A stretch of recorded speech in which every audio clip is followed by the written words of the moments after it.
Hi there, this is going to be a tutorial on very simple post-processing and how to make your pictures look better.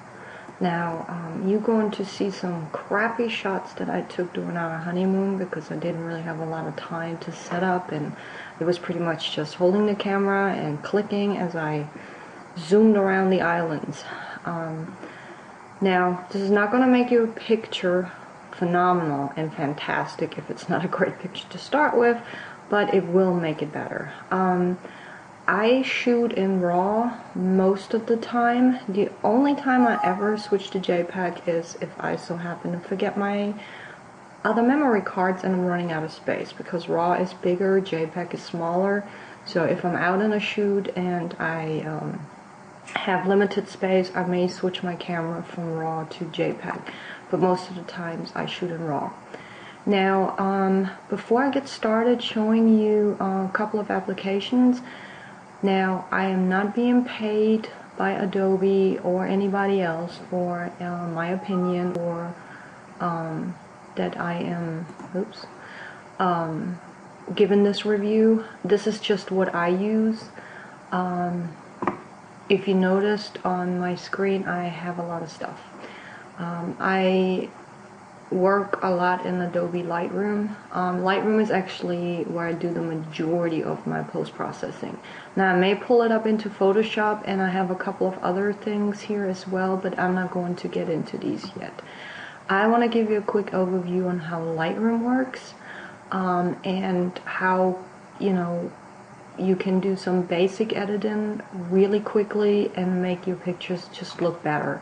Because one thing when you're shooting in RAW, none of the post-processing that the camera applies to the images that it does in JPEG is going to be in a RAW file.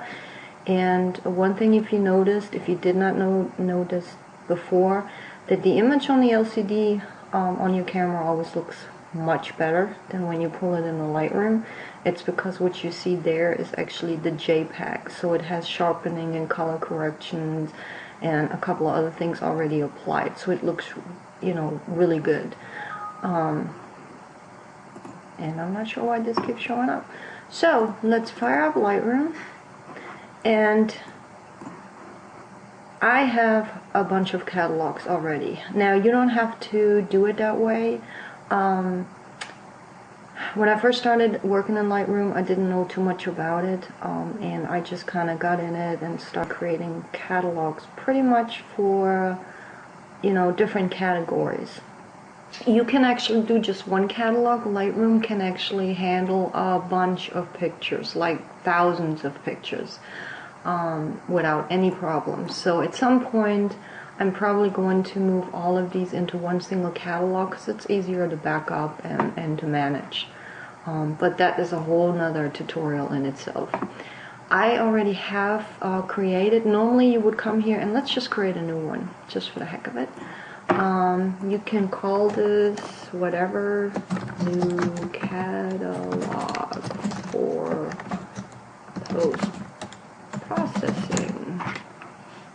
And you can just dump it anywhere. I have a J drive, which is my little passport. It's a portable hard drive, and this is where I actually store all of my pictures.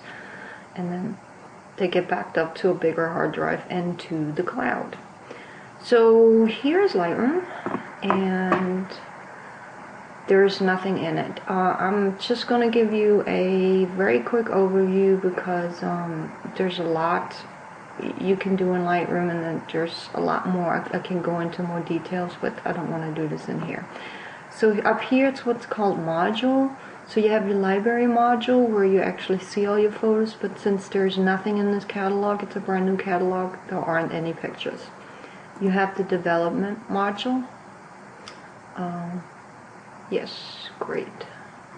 This is where Fast PC really comes handy. And then you have map, book, slideshow, print, and web. Map you can dump. If you have GPS information in your pictures, you can dump them all on here and it will put them on a map, which is absolutely cool feature that I have not explored because my 7D does not have GPS, and so I have not used this. I have used the book module once to create a book, and that's a whole nother tutorial as well that I'm not going to get into. And then you have slideshow, print, and web. So you can create a slideshow, you can create, you can do a run and print, and you can create a web page or online gallery. Alright, so first thing we're going to do, we're going to go over to the library modules, and we need some pictures. So I am going to import, and it's going to ask me what source, and I have a folder here called tutorial video pictures to process. So here are some pictures that I took on vacation. Actually, that was on our honeymoon. These were not great pictures. Actually, looking back at all of them, none of them are great. But these are just some snapshots you would, take as you go on vacationing and you don't have a lot of time to get there during the golden hours and set up your equipment. You just kind of shoot as you're out with the rest of the tourists. And this is pretty much, what you get to shoot. So normally, when I create a new catalog or when I'm opening an existing catalog, I can choose any of these. I usually copy as DNG, which is digital negative format. You can just copy them into or move them into, however you want to do it, because these already exist and I'm keeping them in the location they are. I'm just going to add them. Normally, if you attach your camera and you pull them in, or like I normally do, I attach my camera and I pull them in, I will copy them as DNG, and then over here I tell it where exactly I want them to go. But I'm not going to do that because I'm pulling them in. I'm just adding them to the catalog. I don't want these pictures. I want these pictures to stay in the folder they already are. I just want to add them to the catalog. So over here, normally during import, I will do some metadata. I created here Angelica Perry copyright, but that's a whole other tutorial. And a lot of times I don't, in the beginning I didn't do any of this. And then you can attach keywords to it, like, vacation, honeymoon, whatever. I should work with keywords. I don't do that, but it's completely up to you. So let's just import them. And since I'm not moving them, I'm not moving the location, and this is just really just adding them, it's really quickly. Now if you're importing your images from the camera, it takes a while, depending on how many there are. So I'm in the library and I am seeing these images. To work with any of these, I'm going over to the develop module. So let's just click on the first one. Not a great shot. This was just from the ship. It's actually not even that clear. You see how your cursor is this looking glass. You can just click on it. It takes a little while to load, and you can kind of zoom in and you can pan around. Because it's still loading, this is not a very sharp image. This is actually not a very sharp image to start with. But anyway, so let's just go through them. Here's a shot from Mexico as we were walking back to the boat. As you can see, none of these are really, really great images. I just absolutely loved the water here and how clear it was. So I have lots of shots of just the water. Here were a couple of parrots. These actually came out pretty well. And if you notice, there's a significant difference between image quality. It's because this was shot with a much better lens. This is my 70 to 200 millimeter. It's an L lens. It takes fantastic pictures. Here's another shot. Alright. And we were on the Cayman Islands and we literally went to hell. So I just wanted to take a picture of the sign. This is, just a touristy shot. So anyway, since this is just going to be a basic, I'm just going to tell you what I normally do. So let's go over to the develop module. This is my first shot. Really not a great shot, and I'm just using this as an example. As you can see here on the side, I'm not going to get into this. I have a lot of presets. I love presets and plugins. I do this with a lot of my software. Some of them are free, some of them are paid for. It's just that I love plugins, and I just go through these presets to see if I can, especially if I'm looking for a bit more like a specific effect, I just run through them. But we're not going into this right now.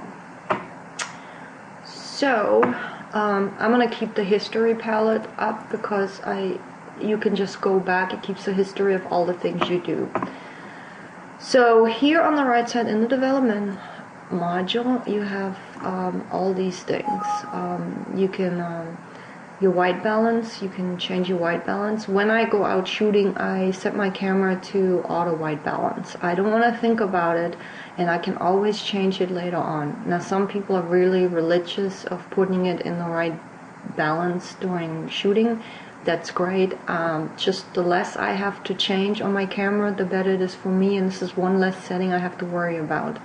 Because like on these vacation shots, if you don't have a lot of time, to go through this, I get a lot of tunnel vision when I'm behind the lens, behind the camera, and I'm shooting. So, I keep my settings to a minimum. So I put my ISO in 100, I keep my white balance to auto white balance, and then I either shoot in manual or I shoot in aperture priority. And that way I don't have to think about too many settings and how many things to change. And as I said, you can change this afterwards. So this is as shot. This is pretty much auto balance. Even though it wasn't auto, it warmed it up a bit. But you can change this. This is daylight, which gives it a bluer tint. Cloudy gives it a warmer tint. This was in the shade. Shade usually gives your image just even more of a warm glow.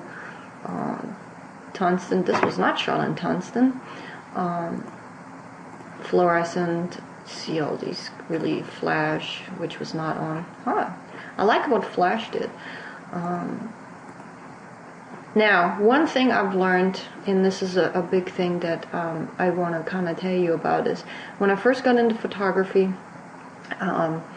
when I first got into digital photography, it was all about, I got really overwhelmed because I was reading a lot of stuff. I was all about trying to learn as much as I could about photography, as much as I could about the software and camera settings, and I just got really overwhelmed. And there's a lot of rules and of things you shouldn't do and all that. And the more I shot and the more I did post-processing, it kind of went out of the window, and it's really all about what feels good to you, what you like, what's your vision. So, if, for instance, with the white balance, if you like what flash does, it gives it a nice little boost in the greens and a little bit more blue. Even though you didn't use the flash, by all means, if you like it, keep it at flash. There is no, police out there that's going to say you cannot use this settings because you did not use the flash. Go for it. I'm going to put it back in auto. See, I don't like this. I kind of like the blue in there. So what else? Cloudy and flash is almost the same. Flash gives me a little bit. So I'm just going to keep it in flash, even though this wasn't flash. So moving right along. You can also change, you can actually do it manually as well, so you can have these sliders, you can slide them up and down. The tint, I'm going to reset, actually a shot I'm going to go back to. You can do these, you can either set the white balance or you can do it manually. So then we have here tone, and then you can adjust all the other things here, and I will show you how this affects your image. So exposure, of course, is pretty self-explanatory. You can push that up and down. This was maybe a little overexposed. You can add some more contrast. We'll add a lot of contrast, and it will kind of give your image a little bit more depth. Do you see here there's an auto? So you could set it in auto, but I found that never use this thing. In the beginning, I used it all the time. You can and just see what auto comes up with. Most of the time, I don't like it. And you can actually come down here, you can reset your image back to what it was before if you don't remember what it was. Highlights, this is one of my favorite sliders, the highlights and shadows. Highlights will, all the highlights in this image, this will either increase them and totally blow them out or bring them back. This is really good for clouds.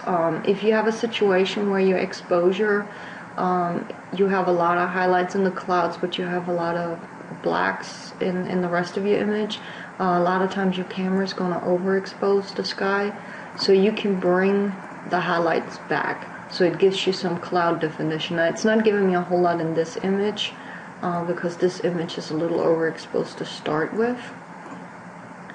So what I'm going to do is bring the exposure down just a little, and I'm going to bring the highlights down even more. So what that did, you can click, if you see right here, this is the before and after. If you see, this is already a huge improvement. You actually see some definition in the clouds. You actually see the clouds. And it's given us a little bit more black. Now what I would also do, oops, let me go back to here. If you notice this, you have different layouts. You can do before and after. This is usually what I do, before and after, left and right. But you can do it up and down, bottom, split. This is what I usually do. And then when you click this little thing, it goes back to the image that you're actually working on. So the shadows work the opposite. They take all the shadows and bring them up or down. This is also great when you have a lot of areas that are very black in your image, and I don't really have that here. You can increase or decrease the shadows. Now the whites. This really affects the whites. See how the whites are. This is different than the shadows. See how the whites are dimming, or normally what I do with here is I click the Alt key and then put my cursor here, and then as you see nothing happens, but I usually bump it up till I see a little bit of white, and then I do the same with the blacks until I see a little bit of black, and that gives me more white and black point, which adds a little bit more contrast. Now moving on to the next one, clarity. I like clarity. So this is going to give you a lot of dramatic. If you see, this is almost going into the HDR realm, but it's not really HDR. This gives your image a crispness to them, almost like sharpening, but not quite. I tend to do this selectively. I usually don't apply it to the whole entire image. Because if you can see, I kind of like the water a little bit dreamy here. And the clouds, I don't want the clouds. I may be able to, I may use it on the clouds. As you can see, as I'm going through these sliders, I don't have a recipe for every single picture. I literally just move sliders back and forth to see what it improves in the image. And these are all globally to the entire image, but there is another trick. If you do not want any of these changes to be made to the whole entire image, what you can do is, you see these little buttons up here. One is a graduated filter, meaning that you can apply this to part of the image, either from the bottom or the top or the right or the left or even on the corners. And then you can move all these sliders. So let me show you, because I think the sky can use just a little bit more. So I am going to click this, and I'm going to do new. And when you double click on effects, it sets all your effects back to the default in the middle. And I am going to drop this down. So it will be applied to all of this and then gradually down here till about right here. So I could actually drop down the exposure, which increases the color a little bit. I can bring up the contrast, which gives these puffy clouds just a little bit more pop. And I can bring down my highlights even more.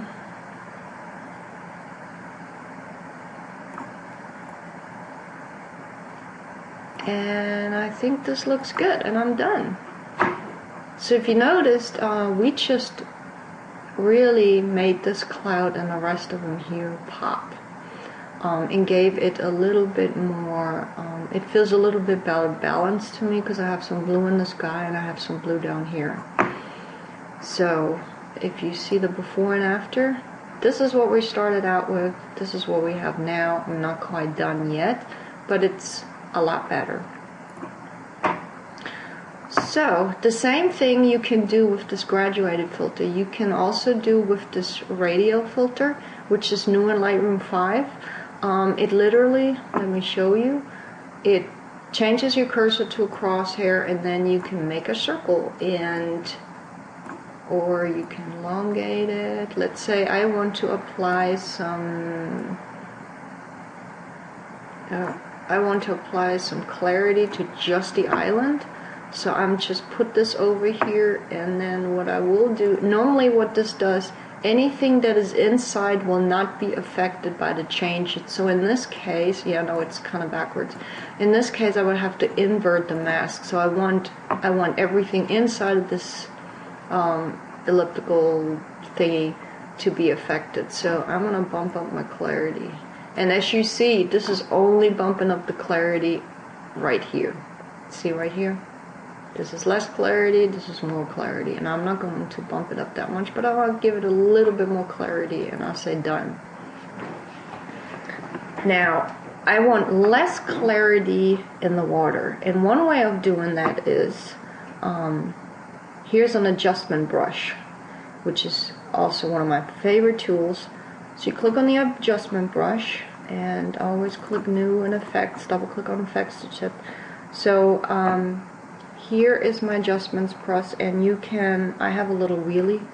If you go up and down with the wheel, you can increase and decrease, which is, you can also do it with the right bracket and left bracket.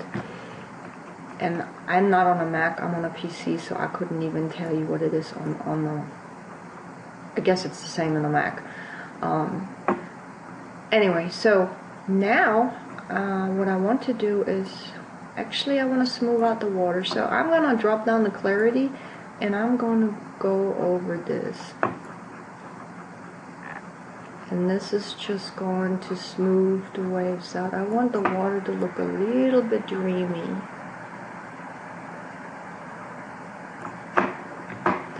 So while I have this, I can also change the temperature.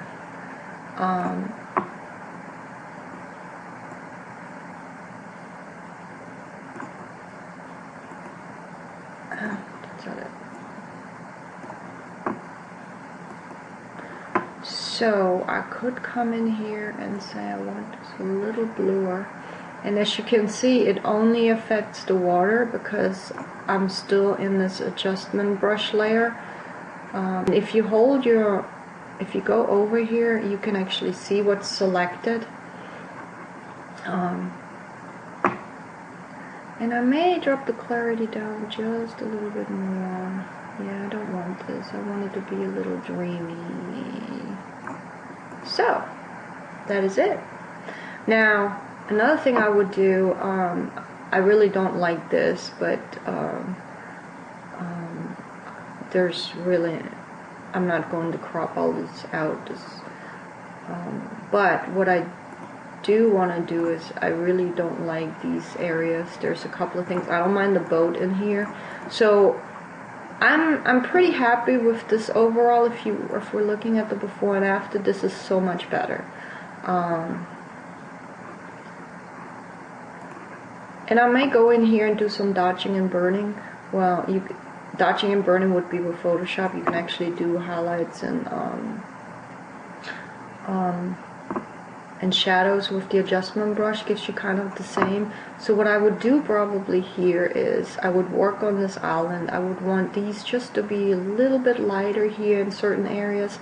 So let's do that. Let me get another adjustment brush, make it smaller, and then do new, double click on effects, And let's see, this is more of a shadow area, so I want to bump the shadows up a bit. So I'm going to brush this. I may brush this a little bit, give it a little bit of a pop.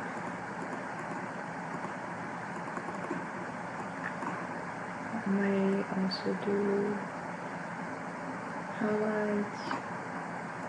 I think that looks good. Give it just a little. So I don't mind this guy in here. So the next thing I would do is kind of clean up around the image. So this is really bugging me. So here is a nifty little tool. It's the healing brush. You can also, it's the spot removal. So I set it to heal and the size. And so I'm just gonna brush over here. And it takes it from another thing of the image and it is gone. And I'm going to do the same with this here. Things that are usually kind of on the outside of the frame really bug me. So I'm going to do the same here. I'm going to brush down. It does a really good job from sampling somewhere else. And it's really easy. Water is really easy to get stuff out of. What is this? I may get rid of this. I may not get rid of all of them. But make my brush smaller. Yeah, that looks good. And actually the rest of them I will leave. So that way you don't really see these things in the background. There's a boat right here, but that's okay. But you can see this guy on a canoe. Oh, not a canoe. A surfboard. Okay, so, and what I normally do is I will also go in here, as you go down the panel, there's some other things you can do. The tone curve, I don't usually mess with that. I used to do that in Photoshop all the time. The sliders are doing the same as just pulling the curve. This will increase or decrease the mid-range of your image. I think it's good the way it is. And then you could come in here and actually boost some selected colors. Like say, if I want, it's not going to give me anything. If I want the blues to really be electric, I could come in here and this really does not look good. So let's put that back where it was. I think the tint is off just a little bit. The image is a little too blue for me. So what I'm going to do is come up here and just change it a little bit. Okay, that's good. And I could boost. Oh, here's another one. Vibrance. Vibrance is a really good thing. Vibrance will only kind of increase certain tones in the image. Versus saturation. Saturation just goes over your whole entire image and just bump all the colors up. And I'm gonna, let's set these back to 0.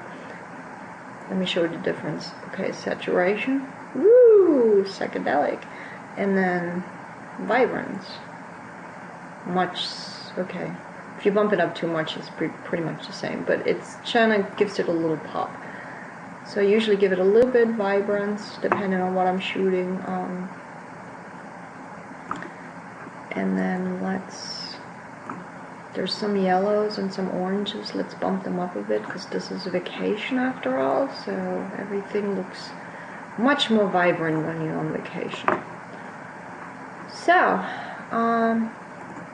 this is just increasing certain tones in the image. So if you have, for instance, I had some orange in the back, I brought that up. I had some yellow in there, I brought them up too. There's nothing I need to do with the greens because they're really much already popping off the screen. So we might actually lower them just a tiny bit. And then I am going to apply some sharpening here. I'm not going to go too crazy because sharpening also introduces noise. And I will reduce a little bit of noise. So that looks good to me. So, normally, what everybody tells you, or a lot of people tell you, you should come down here and do your camera profile, your lens profile. I do that sometimes. I'm not really religious about it. And the reason is, sometimes I don't like what it does. Sometimes I kind of like if there's a little bend in it. In this case, I may want to do this because I shot this off the boat and on a wide angle, and I want my horizon line to be a little straight. Actually, it's supposed to be always kind of straight. So I set this to Canon, and normally Lightroom is really good in figuring out what lens I had attached to it, because I don't ever remember. So it knows from the metadata this was a 18 to 55, and that's exactly what it was. So you could also here change it, but I'm not going to. This is manually. If this doesn't give you the result, or you shot with a extreme wide angle and it's really distorted, you can come in here and change how it does it. I'm not going to get into this as well because you're going to have to crop your image afterwards. And I'm not going to really crop this image, but what I want to do is I want to make sure the horizon is straight. And as you can see, this is almost smack in the middle, and everybody tells you not to do that. But for me, this kind of works right now because I have the island that is pretty much in the middle, and I'm seeing that it's kind of split between the sky and the water. But what I want to do is I'm going to come down here. This is your crop tool, and then I'm going to use this angle, and I'm just going to go across here, and it just did a little bit. It cropped it a little bit. So this is pretty much straight. And then, last but not least, what I normally do is I'm going to add a little bit of vignetting. The reason I'm doing this because I want to draw a little bit more detail. Now, I don't want to go too crazy with it because I have clouds here. So I'm just going to add a little bit. And you can change your midpoint. In this case, the midpoint is good. You can change your roundness. I think this is good. Now, one thing that kind of bugs me here, if you see there's a tiny little corner, this cloud doesn't go all the way in, and for some reason this doesn't bother me, but this kind of bothers me. So what I may want to do is take the, whoops, wrong one, healing brush, and I may just, let's see what it does. I'm going to have to increase. Let's see.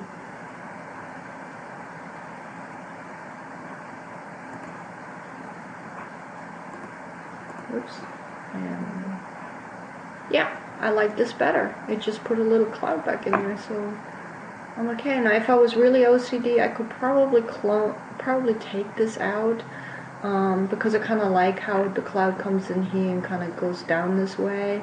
But I'm not going to do it in this one. And I still think it's a little too blue, so I'm going to just bump it up a little more right there. So, I'm going to show you the before and after. So this is the before and this is after. And this is done with not a lot of post-processing. I mean, this was just, really simple, but it's a much stronger image. And it kind of screams vacation to me. So, that's good. It's not a great image, but it's better. Here's another one. I'm going to do the same thing. I kind of like, yes, I kind of put this in the middle, but I kind of like how this comes out. Now, it would have been great if I would have not chopped off the word margaritas here, but I did. I think I've shot this 3 or 4 times, so I have another image that actually has the whole word. But for this purpose, I'm just going to work on this one. So we're doing the same thing here. Let's go through these. Auto, okay, daylight, it's too bluish, cloudy. Cloudy is actually good. I think I like cloudy. I'm going to keep it on cloudy. So, first thing we do, decrease the highlights. Because there are some clouds here that we do want to see. I love clouds. We're going to have to really clean this up a little bit. Then I'm gonna increase my shadow areas because I want to see in here a little bit. So that looks good. Shift Alt, I mean, just the Alt key, and then let's bring some whites in just a little bit. Let's do the same with the blacks, not too much. I think that's good. And so if we're looking at this, it's already much better. You have better colors in the water. You actually see more details in the shadows. You have some more details in the clouds. This looks good so far. So let's go in. Do we want clarity? Let's just play with this. Clarity, there's a lot of clarity. I'm not even sure if I want clarity in the sky. I don't want to turn this into a very dramatic image. I might bump the clarity up just a little bit. Vibrance, yes, we want to have some vibrance. This is a vacation. We're not going to do anything with saturation. So, this actually doesn't need a whole lot. I am going to take this little guy out because it's really bugging me. I'm going to decrease this. Let's see what this thing can do.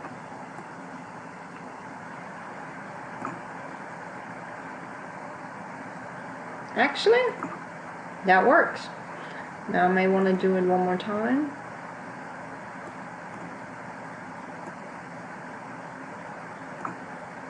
Yep, that didn't work at all. So you just kind of, now I can come back here and spot removal. Let's do the first one.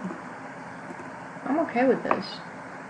You cannot see this. Now, I will probably, to tell you the truth, the spot removal in Lightroom is okay, but I will probably, if I really had to work on this and take out some of these other these things and really clean it up, I would probably pull it into Photoshop and do some cloning and do some spot healing in there because it's just better and easier. But it works for what we're doing because this was really distracting me. So what else can we do? We can give it a little bit of contrast. Yeah, we should give it, okay, not that much, but just a little bit. So this looks good. Now let's go back and see if any of these will give us. Now I do like what this did to this area. So the shade gave it just a little bit more of a warm right here, which is, I think, works great. But now my sky is a little less blue. So what I'm gonna do is go to my gradient and I'll put a gradient here. And then what you also can do is you can change the temperature. So I want to introduce just a little bit of blue. You don't have to go crazy. This would be a bit too much. But just a little bit more blue. And I think that's great.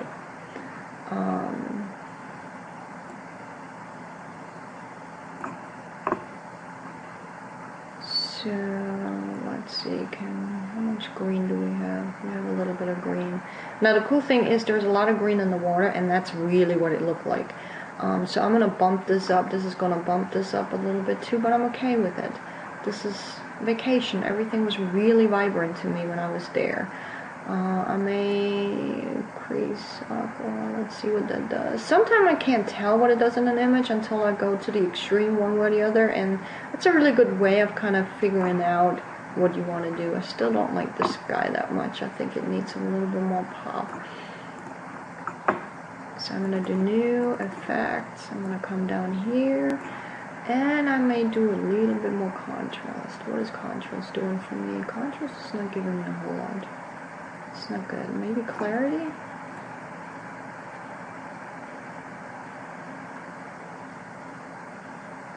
Yeah, if nothing else. Okay, I don't want to create angry clouds, but I may want to drop down the exposure a little bit.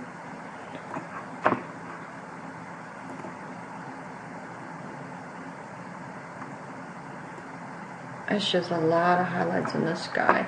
And I don't want to darken the sky too much because then it just looks like there's a storm coming, and it really wasn't. So that actually looks good. So I'm going to go down here and some noise, some sharpening, and I want a lot of noise reduction in the color. Oops. And let's see what my profile does. it stretched it out a bit. I actually like that. It gives it a nice little curve. I'm going to go to my straightening just to make sure that this is pretty, I don't know if this is pretty straight. This may not be straight enough. Let's just do that. No, that looks more curved, so we're going to just go back. I think that looks good. If I didn't like it, I can just disable the... Yeah, I think that's okay. The thing that bugs me is this right here, so I may crop it off right here, because that white is really distracting. So I look for things at the end when I'm almost done with all the processing. I look for little things that really bug me in the image that kind of takes away. These things kind of take away from it. I'm not going to worry. I would probably take them out, because then they're just little specks in the image. They're not really emphasizing anything. You can't really see what they are. It just looks like there's something on the lens. And this column here really kind of, because it's right here on the edge. Now I could come in here if I really wanted to keep this edge, pull it into Photoshop and then do some extending this railing all the way out with some cloning, but that's just too intense and I don't think there's a need for this. So what I'm gonna do is I'm just gonna crop it till about right here, and I may crop. Do I want to keep the stone in here or not? I may want to crop down here. Let's see how that feels. Yeah, I think that's good. And you can always go back. If you don't like it, you just go back and crop it again.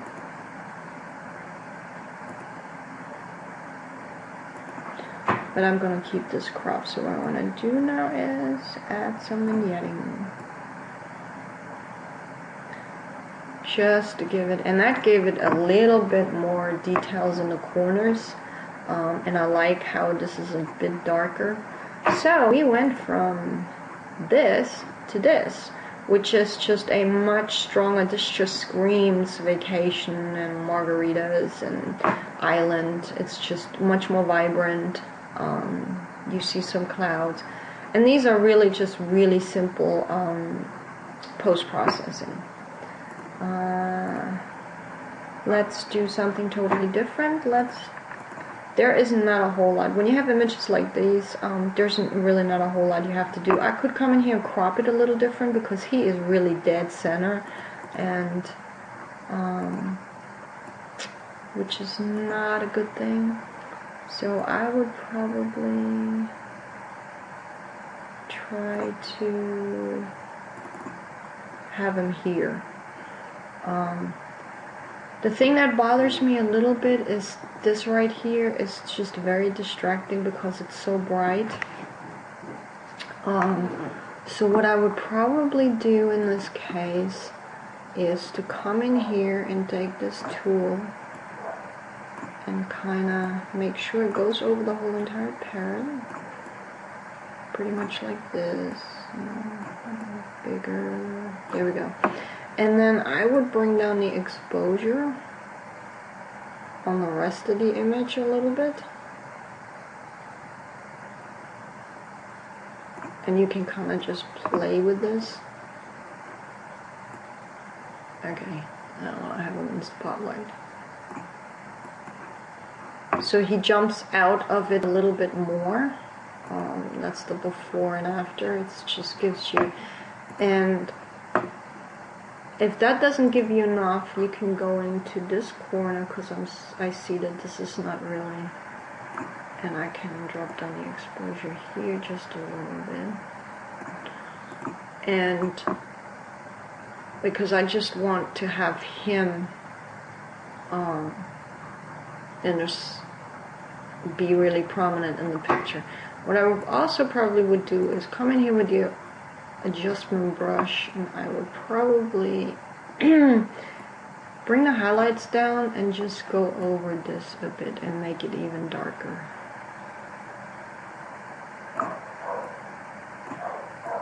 And I would do this here as well, and just kind of I would actually come in here and darken up a lot of these things. And just the highlights, so it's not like doing the overall.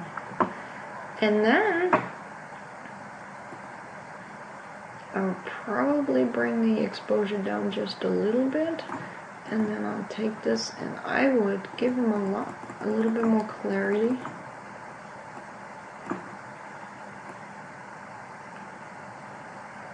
Because I really like his feathers, so let's just...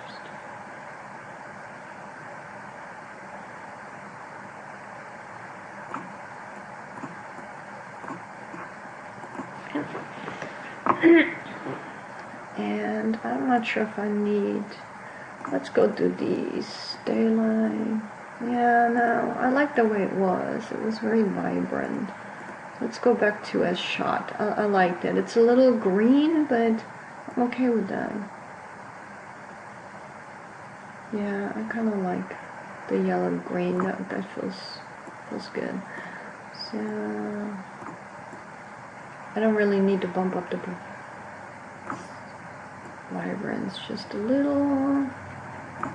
Now, if I want to, I could bring down the green just a little bit. Excuse me. Bring up the yellow a little bit. This is the before, this is the after. And let's do a little bit of vignetting. So, you don't have to do a lot of post-processing all the time. Let's see what lens correction does.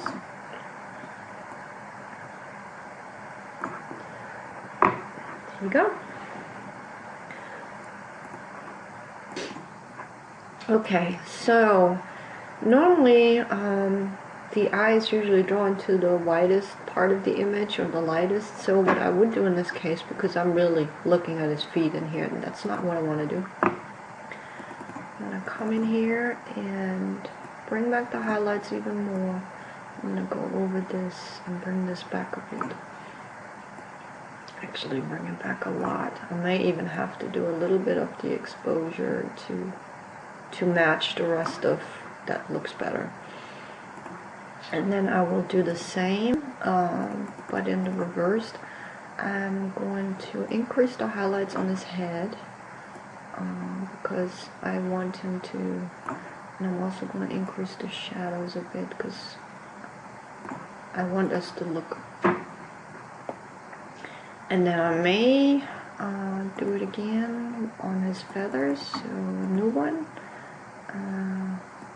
Highlights down a little bit. Just a little bit. Okay. I think I'm done. So this is the before and after. I think it's a much stronger image. It was already not a bad image to start with, but now he kind of really jumps out of the picture.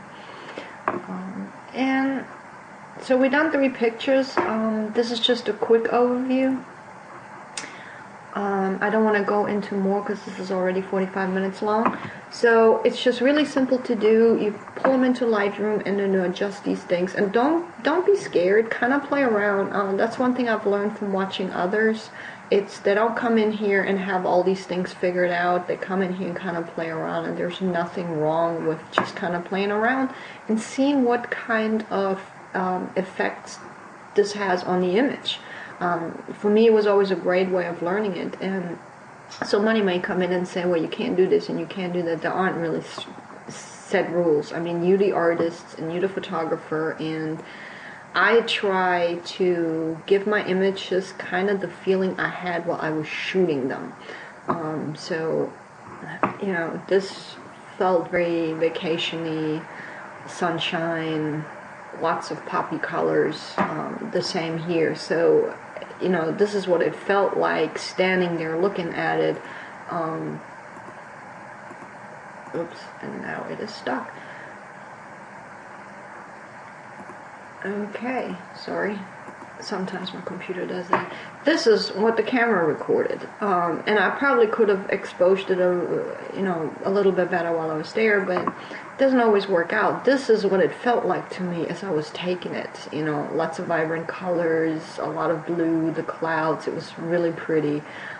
So nobody says you cannot try to recreate it. As a matter of fact, you should try to recreate the feeling you had as you were there. It's not always easy, but you can do a lot in post-processing.